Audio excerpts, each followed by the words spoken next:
मी तुम्हाला आज मकीची उसळ करून दाखवणार आहे. तर चला करण्यासाठी घेऊया. तर सर्वात आधी मी नरम असे कणीस घेतलेले आहेत आणि तर मी त्यांचे दाणे असे पूर्ण काढून घेतलेले आहेत. तर तुम्हाला मी दाखवतसुद्धा आहे कशा पद्धतीने दाणे काढून घ्यायचे. तर तुम्ही बघू शकता मी पूर्ण असे कणीस दाणे काढून घेतलेले आहे. तर मी 3 ते 4 3 किंवा 4 मिरच्या तुमच्या आवडीनुसार तुम्ही घेऊ शकता. तर मिरच्यासुद्धा कट करून घेणार आहेत आणि एक छोटा कांदा घेतलेला आहे. तर तोसुद्धा छान असा बारीक चिरून घेणार आहेत. तर अशा पद्धतीने मी कांदा, मिरची आणि कोथिंबीर कट करून घेतला. तर कढाईसुद्धा मी गॅसवरती ठेवली आणि त्यामध्ये मी 1 ते 2 पोळी तेल टाकून घेणार आहे. तर शक्यतो कणीचे दाणे कमी आहे तर 1 पोळीसुद्धा टाकली तरी चालेल. तर जिरं मोहरी मी टाकून घेतलेली आहेत. तर अशा पद्धतीने तुम्ही देखील करून बघा.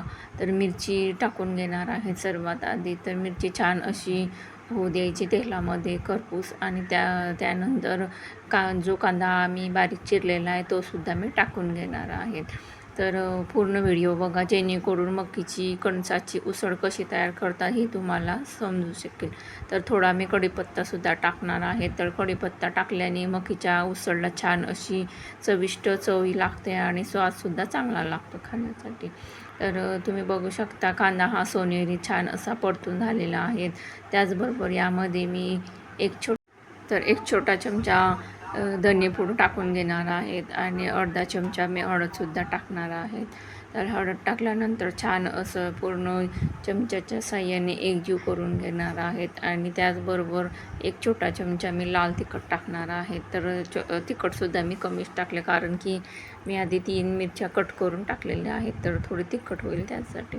तर छान परतून झाल्यानंतर मी थोडंसं अगदी गरम मसालासुद्धा टाकून घेणार आहे आणि छान असं परतल्यानंतर त्यामध्ये मी जे कणीस सोललेलं आहे ते सुद्धा यामध्ये ते दाणे टाकून घेणार आहे.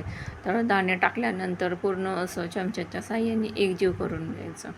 तर तुम्हाला ही रेसिपी जर आवडली असेल तर रेसिपी अँड मच मोर या चॅनलला लाईक करायला विसरू नका आणि त्याचबरोबर चवीनुसार मी मीठसुद्धा टाकून घेणार आहेत. तर मीठ टाकल्यानंतर छान असं एकजीव करून घ्यायचं जेणेकरून छान अशी चवीला मकीची उसळ छान लागते खाण्यासाठी. तर अगदी तुम्ही सकाळच्या नाश्त्यासाठी देखील खाऊ शकता किंवा मुलांच्या डब्यालासुद्धा देऊ शकता.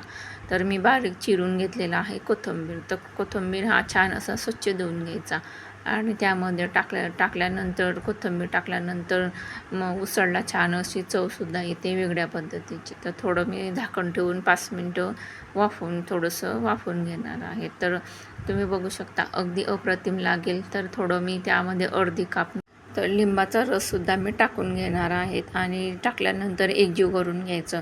तर पूर्ण व्हिडिओ बघा जेणेकरून तुम्हालासुद्धा समजू शकेल की ही रेसिपी कशी तयार करतात त्यासाठी. तर बघा भन्नाट अशी रेसिपी तयार झालेली आहे मकीच्या दाण्याची उसळ. तर अगदी चविष्ट आणि अप्रतिम लागणारी ही रेसिपी आहे. नक्कीच ट्राय करून बघा. मला कमेंट्समध्ये सांगू शकता.